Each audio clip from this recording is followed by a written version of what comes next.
Carla Rivera, estábamos hablando del ranking y pues un par de fotografías tenía que ver con este contexto de la pandemia en el mundo, pero vamos ahora a hablar de la pandemia aquí en específico en México. ¿Qué tan mal o qué tan bien lo hemos hecho en materia de COVID-19, en materia de salud?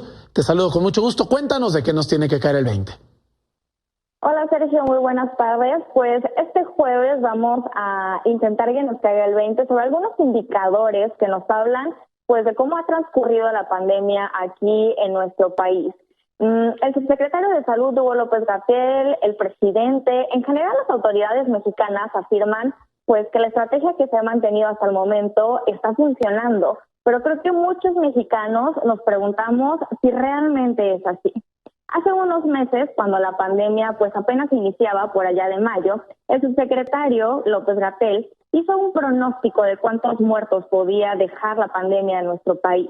Inicialmente mencionó que esta pandemia podría dejar 6,000 muertos. Unas semanas después rectificó y cambió esa cifra a 30,000. Y en ese entonces mencionó que un escenario catastrófico era de llegar a 60,000 muertos. Ahora, bueno, hace una semana rebasamos las 100,000 muertes oficiales.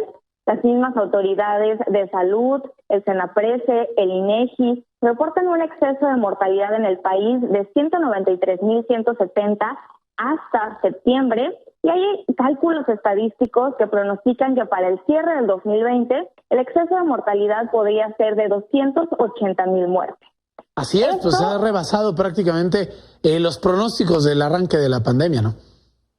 Sí, se han rebasado y de una manera gigantesca, lo pudimos ver ahorita en la gráfica. Aún si nos quedamos con los 100,000 muertos oficiales, que son los que se reportan continuamente en esas conferencias vespertinas, aún así eso significa que diariamente han muerto 379 mexicanos cada día y que cada hora mueren o han muerto 16. Estamos hablando de cifras, a mí me parecen alarmantes. Que obviamente esto puede variar, es un promedio, pero puede variar según la etapa de la pandemia, según las curvas, los brotes o los rebrotes. Sí, definitivamente, ese es un promedio y como bien mencionas, hay meses en los que la incidencia de muertes desafortunadamente aumentó, que fue cuando pues tuvimos este pico, ¿no? Hay personas, hay autoridades, hay grupos que mencionan que, bueno, México es un país con una población grande, tenemos más de 100 millones de habitantes, y que de alguna manera, pues, se esperaba que desafortunadamente murieran muchas personas, ¿no? Somos muchos habitantes, entonces podría haber muchas muertes. En ese sentido, si revisamos la tasa de mortalidad de los países del mundo, entendiéndose la tasa de mortalidad, los decesos por cada 100,000 habitantes, encontramos que Bélgica se lleva el primer lugar con 129 decesos por cada 100,000 habitantes. México no aparece en el primer lugar, no aparece en los primeros 3 lugares, sin embargo sí se lleva la 6ª posición. España tiene 89 muertos por cada 100,000 habitantes, Argentina 81, Brasil y Gran Bretaña 79, México 78 e Italia y Estados Unidos 76. En este sentido, a lo mejor tú, a lo mejor algunas de las personas que nos escuchan o que nos ven, han escuchado que México es el país más letal en este tema del coronavirus. Entonces, ¿por qué México ocupa la 6ª posición en mortalidad y la primera en letalidad? Bueno, la letalidad tiene que ver con los decesos por cada 100 contagios. Y sí, efectivamente, México es el país más letal en temas de coronavirus, pero esto se explica por diversos motivos, ¿no? Digamos que una de las razones por las cuales México presenta esta alta letalidad es por las pocas pruebas que se han realizado en el país, lo que nos lleva a nuestro siguiente indicador, que es la tasa de positividad. La tasa de positividad es la cantidad de pruebas apropiadas que se realizan en relación con la cantidad del brote o la proporción del brote epidemiológico que sucede en una región. La OMS recomienda que la tasa de positividad sea del 9% o menos, y México tiene una tasa de positividad del 56%.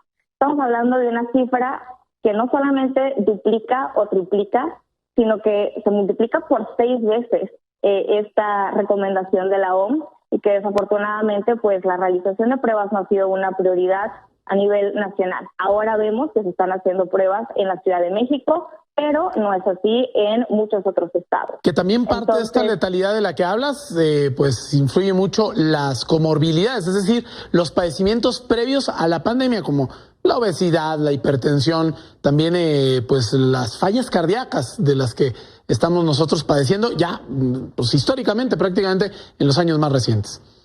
Totalmente. Todas las precondiciones que desafortunadamente por una mala alimentación y por malos cuidados de salud que hemos tenido pues como sociedad, pues ahora pues también enfrentamos estas consecuencias.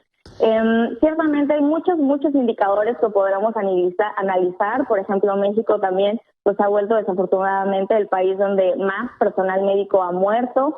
Muchos de los decesos que han ocurrido en el país ni siquiera se han llevado a una terapia intensiva, no han sucedido dentro de hospitales. Hay muchos indicadores que nos señalan que pareciera que las autoridades no conocen cómo está transcurriendo la pandemia o quisieran ignorar, no lo sé, cómo está transcurriendo la pandemia en el país. Y es importante que para los meses que aún faltan, pues se analice, se diagnostique correctamente para que pues estas cifras de alguna manera mejoren. Aún faltan pues semanas o meses, no lo sabemos, para tener la anhelada vacuna. Esto definitivamente no se menciona como una idea para pedir una renuncia o para hacer una denuncia penal. No, nada de eso, es simplemente para conocer realmente qué está sucediendo en el país para pues evitar que continúe sucediendo esta situación. Carla Rivera, me cayó el 20. Muchísimas gracias. Nos vemos la siguiente semana. Así que estés muy bien.